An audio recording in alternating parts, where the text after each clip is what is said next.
Hugh Freeze's boldness at SEC Media Days needs to be paid attention to.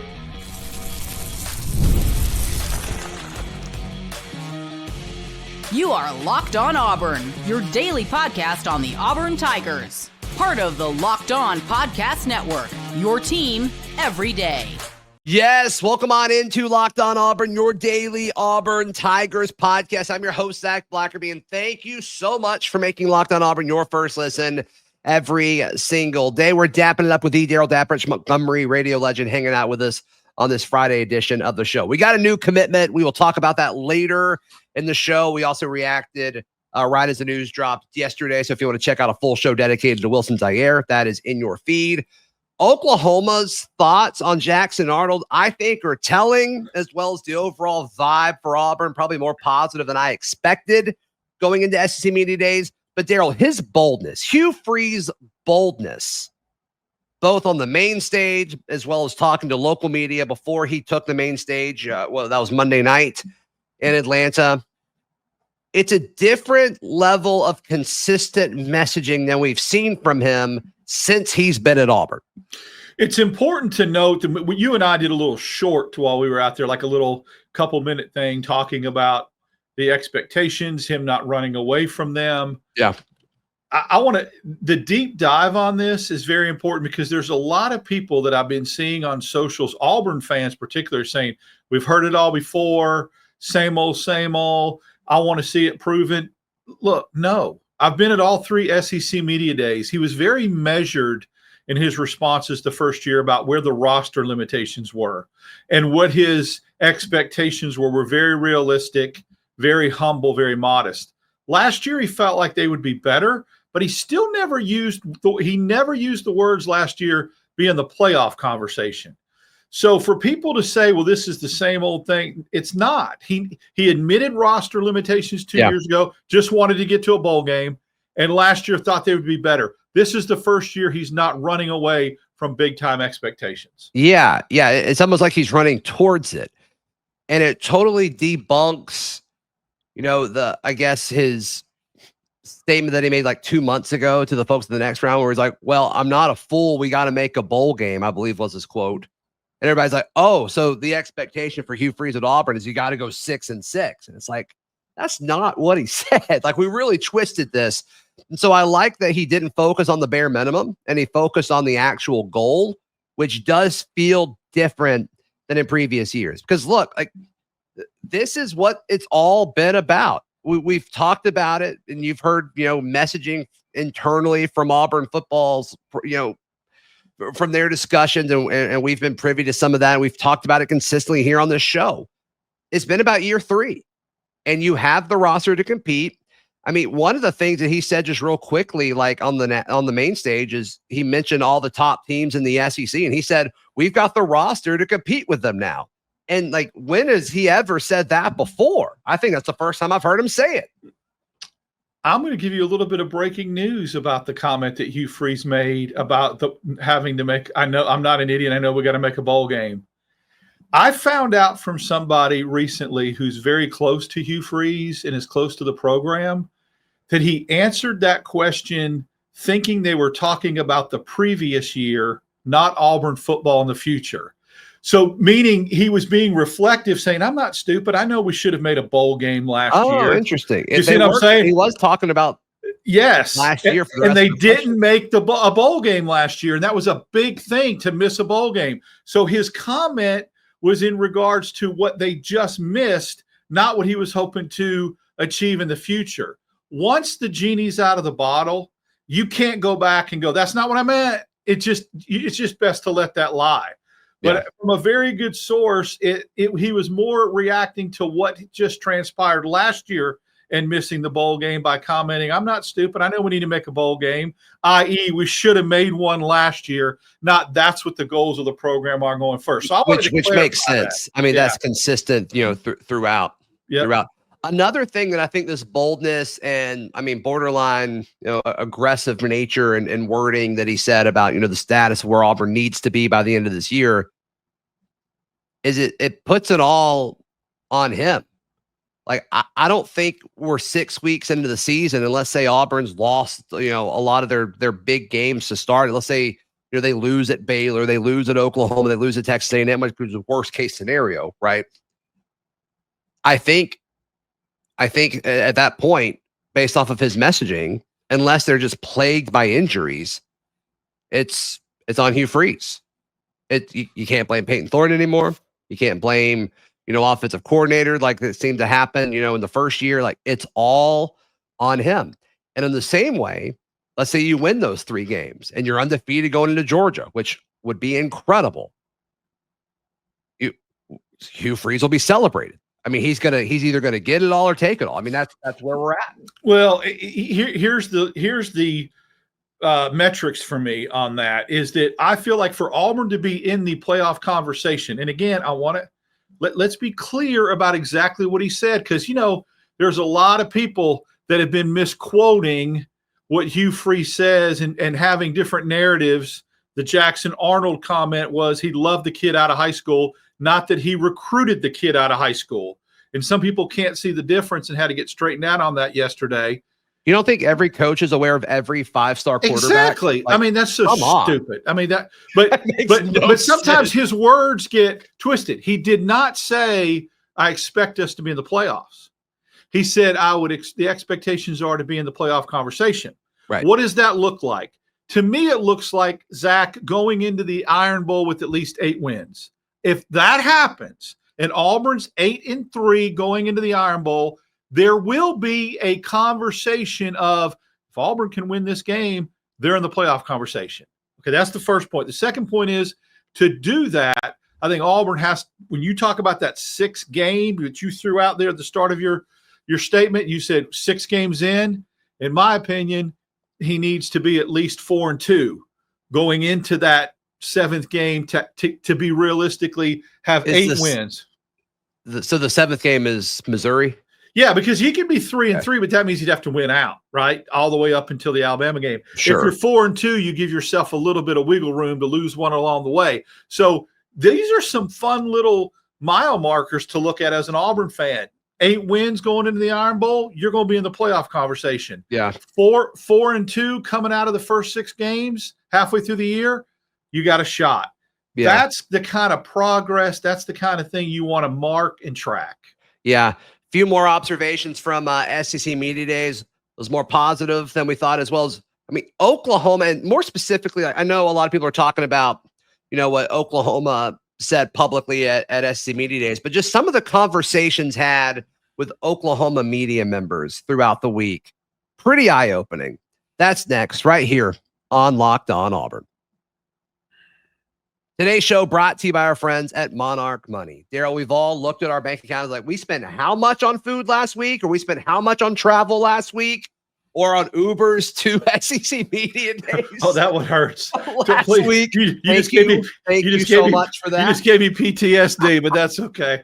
Hey, head over to monarchmoney.com. Use promo code LOCKEDONCollege. You get half off your first year. It's everything you want to help you manage and win with your finances, whether it's budgeting, whether it's setting money aside for a goal, and also just managing investments. Monarch Money does it better than any financial app that I've seen. So take control of your finances with Monarch Money. Use code LOCKEDONCollege at monarchmoney.com for 50% off your first year. That's monarchmoney.com, code LOCKEDONCollege for half off your first year. Thank you so much for making Locked On Auburn your first listen every single day. Let's spend just a second on, I expected there to be more negativity towards Hugh Freeze, both with direct questions from reporters, as well as just overall chatter. Now, it varied media member to media member, but the overall mood, feeling, vibes towards Auburn was higher than I expected it to be in Atlanta. I'm going to do something right here that it looks like certain media members along Digital Drive refused to do over the last couple of days and double down on stupid statements. I'm going to admit my mistakes. And when I'm wrong, I thought there was going to be a question about his health. Didn't come. I thought there was going to be more conversation about his golf game other than one kind of halfway jokingly question about it that wasn't serious at all. didn't come. And I thought there was going to be a lot more conversation about why are you sucking at recruiting so bad. Didn't come. So I'm here to say it. Don't mind saying it. I was wrong, and I own it. But I am pleasantly surprised that stuff didn't come up, and there was a more positive vibe around Auburn than I thought there was going to be. Yeah, and I don't know if that's just it's fun to take shots at Hugh Freeze, but they don't want to do it directly to his face. Like I don't know. Oh, see, that's a great point. That's a good chunk of it, right?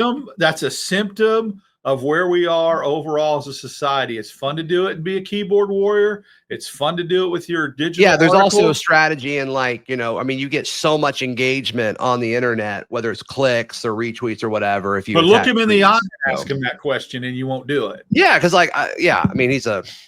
he'll talk to you, he'll answer it, and he'll stare you in the eye the whole time, and it'll be uncomfortable because that's just. You can say what you want about the guy, but he's going to answer your question, and he's going to be candid about it.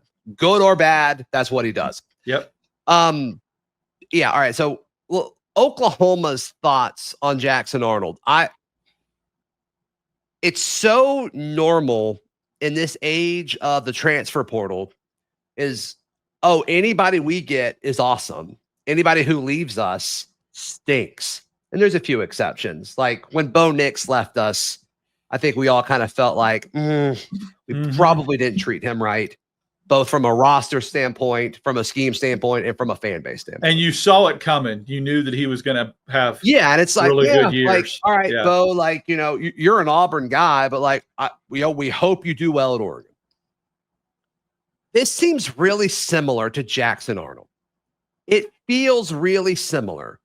In, obviously, similar recruiting rankings. I mean, Jackson was ranked higher than Bo, I believe, but still, 5-star kid, ton of hype, ton of upside. And it's just when it was his time, the rest of the roster from a timing standpoint, it just didn't make sense.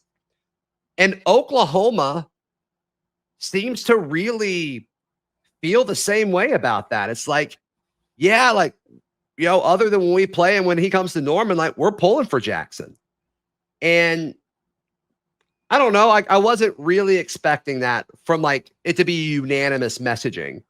And obviously, their head coach is going to say that, duh, whatever. Freeze was asked about Caleb Wooden at Arkansas, whatever. But folks who don't benefit from that and can be honest are Jackson was great here, and it just they let him down. I was shocked at how unanimous all that was. And why that's important, and why I was shocked too, is because I've done some radio shows where I've asked coaches about a former player that they had that came to Auburn or whatever, and I've been told flat out, we don't talk about players that leave our program. We only talk about players that, kind of rudely. I mean, Troy's coach did that to me. I'm not going to mention who the coach was at the time, but he was like, we don't talk about players that left us. We only talk about the players on our roster right now. And I've seen at SEC Media Days some coaches very reluctant to talk about kids that left their program, hey, coach, what is XYZ school getting? And they won't talk about it. So that Oklahoma not only agreed to address it, but did it so glowingly and transparently tells me it is similar to the Bo Nix situation where, now let me just say this. Had Harsin been asked that question, and I don't know if he was, I wasn't at, that was Hugh Freeze's first year though. No, it wasn't. When Bo Nix left, was Harsin ever asked about Bo Nix leaving publicly? I can't recall if he was. So I just would try to put myself in that shoes if Harsin wasn't that the media days where all the drama was if Harsin was vaccinated or not? No, that was 2021. The 2022 was the one where he came out swinging. That was very weird. 2022 is when he came out swinging because his job status about what happened the previous February. Oh, right. Yeah. And Bo he was asked about Bo Nix. And Bo was already on his way out the door to Oregon. So I think that was very telling that they talked about him in such glowing terms, talked about the tools and all that. So, yeah, I agree with you on that. Well, and then Jackson was asked, it was the video you took, Darrell. He was asked by somebody hey, biggest differences between Oklahoma and Auburn. And then he was like, well, what do you mean? It's he wanted to ask it again. And then it's like, look, they're both storied programs. I'm thankful for my time at Oklahoma. I'm excited for my time at Auburn. And so like, it seems to be a mutual respect of like, like, I'm not going to like diss anybody or say anything's better. Like, I'm thankful for them. And now like we're both in different spots. They've got their quarterback. I'm the quarterback at Auburn. And I think that's cool. I think it's kind of cool to see that. I agree. I think sometimes you realize that you're thankful for where you've been, but you know that there's a better opportunity. And so you're not bitter. Like, especially Zach, when you have the choice to move on. Sure.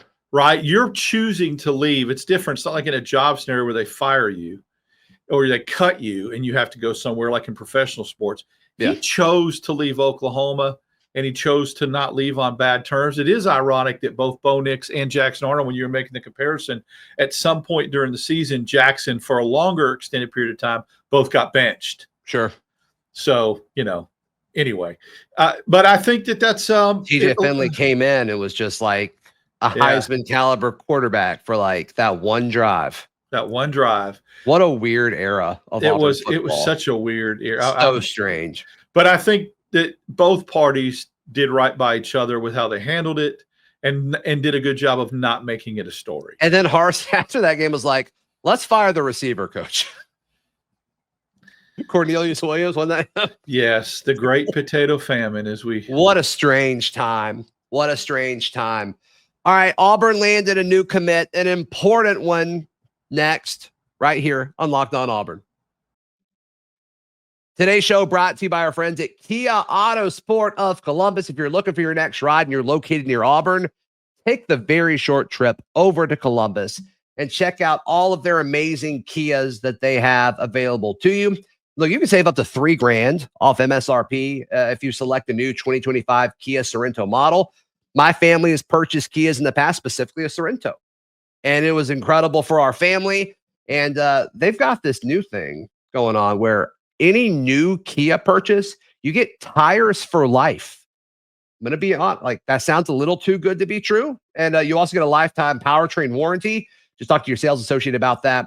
Ask for Chris Child when you get there and mention that you're a Locked On Auburn listener and you get $500 off any new Kia. So head over to Kia Autosport of Columbus, just off Whittlesey Boulevard in Columbus, Georgia, or visit KiaAutosportColumbus.com to browse their full inventory and start saving today. Darrell Dapprich, Montgomery radio legend, here with us yesterday. Wilson Zaire, the 4-star offensive lineman, finally commits to the Tigers. This was an important one. This was the one that should have probably been a layup. And then his recruitment kind of escalated, and everybody in the Southeast was interested in Wilson's services. But ultimately, Auburn finished strong, and he's now part of the class. I like how he's really being perceived and being looked upon. Just continues to get better and better, and his ceiling, his trajectory keeps going up. I think that his recruitment was what could have been considered a low point a couple of weeks ago when there were a lot of people predicting him to go to Florida State. And Auburn's like, are you kidding me? I mean, this guy was a lock all along. It was a slam dunk. And now so this is a nice recalibration to get him. Offensive tackle. I watched you and Brian's show yesterday. Agree with everything he said. He looks like a big tight end. He's going to have to put on some weight to play tackle. I do like the possibility of that swing player where he may go as a redshirt freshman after getting on the waist from a guard to a tackle, but his future's at tackle. Very encouraged by hearing words like multi-year starter projected to. And again, not to sound like a parrot echoing everything Brian said, it's just that I feel a lot of people feel the same way, as do I. Nice to let him develop in for a couple years and sit and not feel like the urgency to push him to play right away. Yeah, I mean, kind of file him in the same situations like Favor Edwin to some extent, where like we were super stoked on this guy. Another recruitment where it seemed like Auburn was kind of in the lead for a long time. Then Bama got into it at the last second. It's like, all right, let's see if we can close this guy out. And then they did. And then it's like, all right, in 3 years, you're going to be ready to go. And it's going to be awesome to see you develop in this system. And I mean, you could even put Tyler Johnson in that conversation, which, I mean, just to kind of look at the pipeline that Auburn has at offensive line now, Darrell, I can't ever remember this to be this like have the clear. I don't want to say stacked or loaded, but it feels like it compared to where we have been historically at the position. But just to have a clear plan for the future at the position, like that's a big deal. I was told while I was out there at SEC Media Days that the way Auburn's recruiting from an offensive line standpoint, if this was 3 or 4 years ago, they would have expected Tyler Johnson, DeAndre Carter, and even Ty Buster coming in to have played a lot early based upon need. And it's nice that they don't have to. 100%. That they go on the 2 deep, or in some cases even the 3 deep, to allow them to have a couple of years to develop. Yep. So I guess other guys it could be soon. I mean, we've said this forever. Jaquez Wilkes, like when is that ever going to happen? Rankins. I'm hearing Rankins is a good possibility. I mean, that'd be awesome. And then, like, I was a little surprised when I saw this. Jase Matthews, too, the receiver. Jase Matthews, top 4. It seemed like Auburn was in a really good spot, and then he jumped up these rankings, and it changed kind of how he was evaluated. So and Anthony Davis, the linebacker. If Auburn was to get the 5 we just mentioned, and it would not be far-fetched to think they couldn't, they get all right of a back. sudden, You're right back in the top. Yeah, you're right back in the top 25, really, with those 5. Those are all positions that I think Auburn needs in this class. I was on another show, and they asked me, like, what position group does Auburn need the most in this class? Which I'm curious what your answer is. I'll tell you what mine is while you're thinking about it. But I said defensive line is what I said. And, like, granted, I think I would say that most years just because, like, the importance of it. And then I was asked, would you clarify interior or edge? And I'm like, yes, all of it. You can't have too many.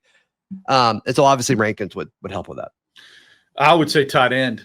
I want a prototypical. I added that too. Yeah. Prototypical receiving tight end. I'm not saying that any of the ones that we have on the roster are not. I'm just saying they're unproven, and you want to stack those guys. So yeah, tight end is one that I think we would. You think they need to add another receiving tight end next year's class? Yeah, in 26. Yes. In addition to Kentrell White. Yes. You wanted to have multiple. Gotcha. Because what Charlie 5 has convinced me of. What is that? That he's moved outside a lot and played a lot of outside receiver. Yeah. Could he be a type like an Anthony Mix that used to be at Auburn that played some outside receiver? And then when Auburn got really, really good at receivers, they moved him back to a tight end. I mean, there's that hybrid freak show thing that people can do at the tight end position where you line up at receiver. So I'm talking about a prototypical tight end that goes between the hashes, that blocks and catches, but is catch heavy. That's why, yeah, I would like to see that. Yeah, it's hard to not see them going to the portal again in December at tight end. Like, I don't care how much Ryan or Hollis do as true freshmen. Like, I just have a hard time seeing them not go to the portal. The other December. Guy, too, from Maryland. Preston Howard. Yes, Preston Howard. So we'll see how he. And then Brandon Frazier, he'll be gone after the season. Well, I think Preston's only a junior. Like, I do think Preston has another year, but I still think they'll get somebody else. Good point. Good point. So, but yeah, Wilson Zaire. I mean, the path to playing time is there. It's just, it takes time. And thankfully, Auburn's in a spot where he doesn't have to play right away. So hopefully this is some momentum on the recruiting trail. And we'll see exactly what happens moving forward with those other names that we listed. So there you go. Darrell Dapprich, how can people check out everything you've got going on? Follow me on X, DAP6410. Obviously, we put a ton of content up. If anyone wants to go back and watch any of that when we were at SEC Media Days, just follow me here on Locked on Auburn Wednesdays and Fridays. And I think Sunday night, the plans are to do another live show with Kyle, me, and you on the Barncast, baby. Let's go. Please like the video. Please subscribe. And if you're tuned in on audio, please subscribe and leave us a review. It helps the show out a ton. And just thank you. Like, I got so many texts and messages that, I mean, there's people that watched all like million things that we posted this week. So just thank you guys for supporting the channel. And I mean, it's you guys watching that allow us to do all this stuff. So thank you. Until next time, this has been Locked on Auburn.